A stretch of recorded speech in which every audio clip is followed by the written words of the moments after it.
大家好，今日要介紹嘅呢就比較特別嘅顏色，咁唔知你哋會唔會再見到噶啦？呢隻其實就產量已經少啦，同埋絕咗跡咁滯噶啦。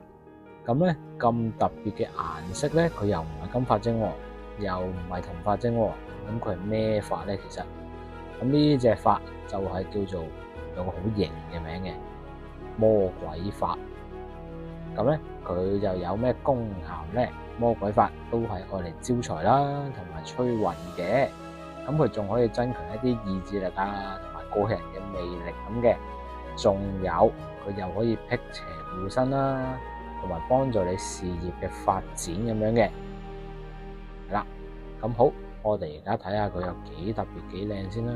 咁拎咗上手啦，嗱，睇到啦。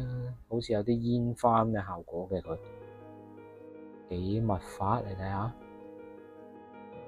好密髮啊呢條。當然啦，呢條如果以近期嚟講咧，個質素咧已經叫做好靚噶啦。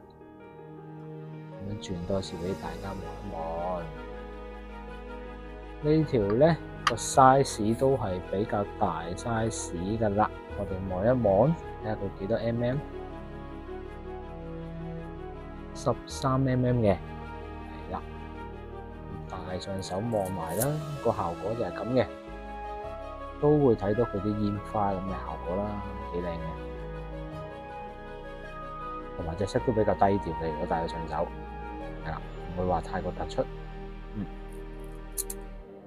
好啦，咁今日介紹嘅呢條咧就係叫做魔鬼髮，咁而家就絕咗跡咁滯噶啦，咁有興趣嘅，可以喺下邊留言區咧揾翻我哋個 IG，咁就 DM 翻我哋，咁就查詢嘅可以。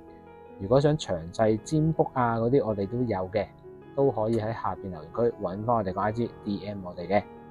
咁中意我哋嘅片咧，都可以 like and share 嘅。如果想跟貼啲咧，subscribe 埋我哋啦，多謝。